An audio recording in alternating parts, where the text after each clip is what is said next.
Yo, it's your boy Baboony Tim back with another deck tech. This time, GoldenEye.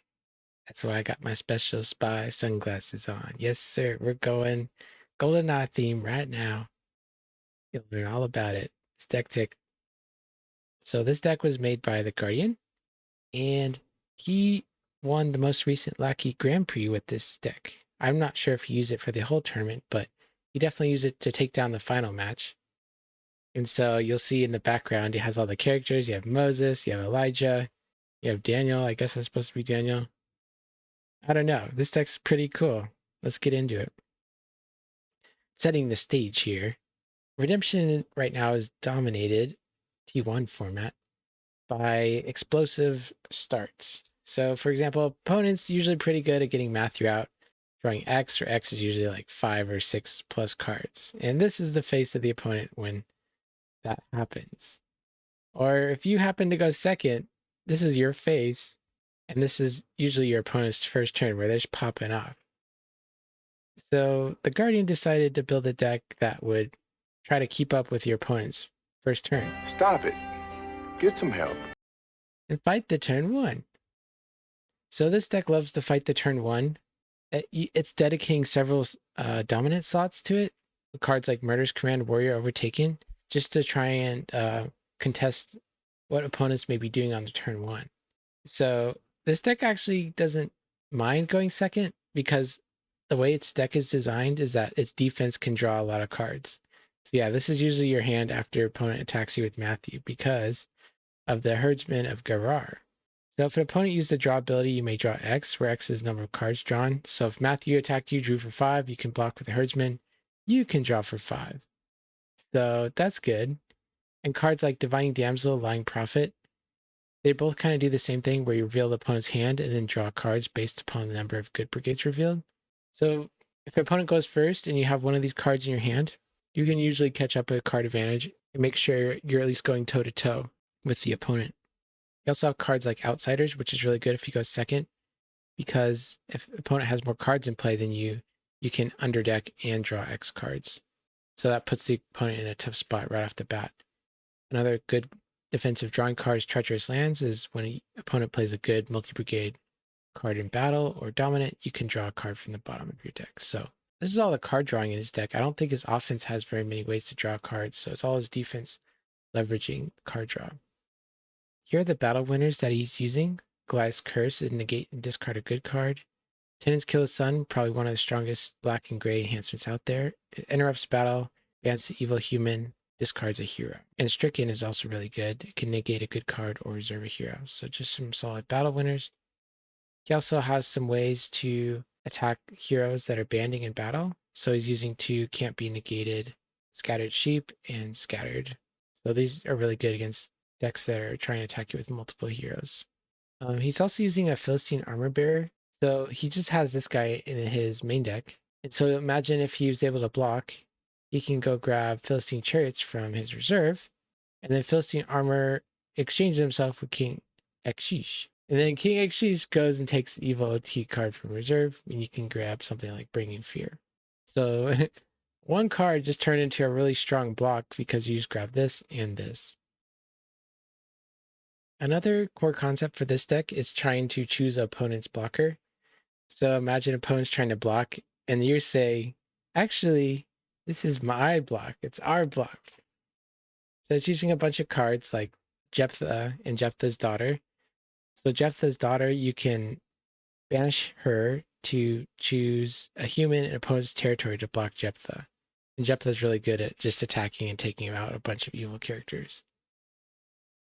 And the Widow Zarephath, kind of like the same thing. She exchanges herself with Elijah in the reserve. And Elijah, one of his abilities is you can choose an evil human to block Elijah. And if you don't have any of those, you can use Angel of the Winds to exchange and try to find one of those heroes. And the last hero that can choose a blocker is Zaccheus, who can choose an evil character to block. So to help you out with the choosing the blocker, there's a couple cool plays you can do. One is the dominant falling away. So let's say you play falling away on one of the heroes, convert it to a brigade you know is not in their deck. So if they're running like a brown deck, you can convert it to pale green. And then you choose that character to block you that turn, and they're probably not going to have any or evil enhancements to play on that character. So that's like a free rescue attempt. So Falling Wave, really good. We choose the blocker. 20 Shekels, also really good. So first of all, you can see what's in your opponent's hand. So let's say they have like a gray evil character and a brown evil character. And you look at their hand and they all have brown enhancements. You can just choose the gray evil character to block and you get like another rescue. So choosing the blocker is really good when you have good hand information. Also, it can play a character out of the opponent's hand. So if opponent has a character in their hand that's not really good to block, you can get it out of their hand and choose it to block. So nothing can hide from the 20 Shekels. This card's so important that he's playing a card delivered to activate it to try and get it out of your deck too. It's really good. So another concept that this deck uses in conjunction with choosing a blocker is like making sure the opponent doesn't have any answers in their hand to the block. So cards like Teaching and Parables and First Sacrifice, you can play them as territory class and you can grab evil cards from opponent's hands. So yeah, this probably one of the best good enhancements in the deck. Reserve an evil card from opponent's hand. So that's pretty good. So opponent has a battle winner in their hand, you just reserve it before you attack. And it's just like, okay, you can't do anything now. Yep, and this one kind of does the same thing. Bartimaeus Road's also territory class, so you can only play one per turn, but you can go grab a star card from deck reserve. These are both star cards. Another thing this deck likes to do is just attack with solid attacks. So for example, it has Zaccheus and Zaccheus' daughter. Zaccheus, you can negate other cards in battle, so just kind of a big like fight by the numbers type of thing. And if you band into Zaccheus' daughter, you can toss the next evil enhancement played. So it's like, even if they have an evil enhancement that can't be prevented, it's tossed because of Zaccheus in this combo here. Cards like Moses negate the enhancements. Cards like Daniel negates enhancements. Evil characters, fortresses. Yeah, Moses and Daniel, just really solid attacks. Jeremiah, you can look at the hand, again, really good information, and toss another evil enhancement. If these characters attack on turn one, pretty strong.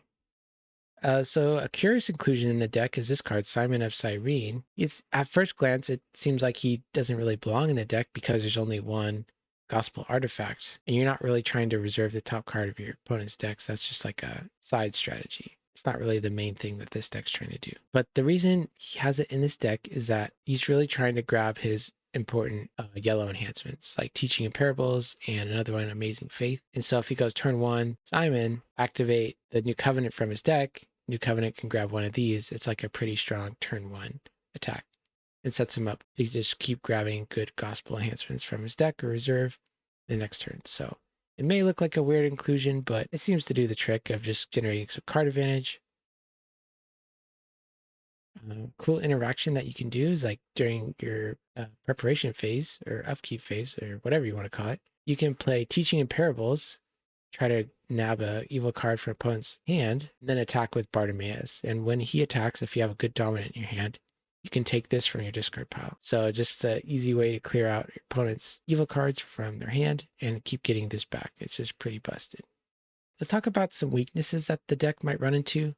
You're constantly trying to choose the blocker, things that protect the evil characters in their territory from harm are going to prevent that. So cards like Herod's Temple, there's Wall of Protection, but I don't know if anyone runs that. So cards like that can really put a damper on the strategies. Or if they're able to use like a card like Holy of Holies to negate your characters that are trying to choose blockers, then that would also make it hard for you to get through. The deck is equipped to deal with stuff like that with 3 Woes and Goliath's Curse. Goliath's Curse can like underdeck Herod's Temple.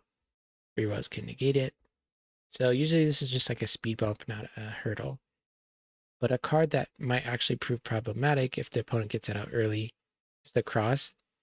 The Cross is really good against a deck with so many trying to win the battle dominance. So Murderous Command and the Philistine one and Falling Away and Angel of the Lord. So the Cross is like shutting all those dominance down. It's also shutting down some of his battle winning enhancements. So those scattered cards that I talked about earlier, both of those say can't be negated in them. So those are going to get tossed. So if opponent attacks you with a large banding chain of heroes and they have the Cross up, there's not many answers that you have. Your dominants are all shut off. So the Cross is definitely a problem. Another slight problem is cards like Nazareth and Sheol. This deck does search quite a bit. So it's trying to, Nazareth just shuts down all that searching, and Shield just shuffles all lost souls and makes it hard for opponent to rescue. The dominant Shipwreck actually helps out a lot with this. You can just take out Nazareth or Shield, but if you don't have your Shipwreck, then these cards might give you problems. So overall, this deck is a control deck that is trying to shut the opponent's turn 1 down, and then it's trying to grind your opponents out with hand information, getting good attacks, and it's playing 57 cards, believe it or not, because it wants that extra dominant and trying to grind the opponent out. Hopefully we'll get some gameplay going soon, and thanks for watching this video.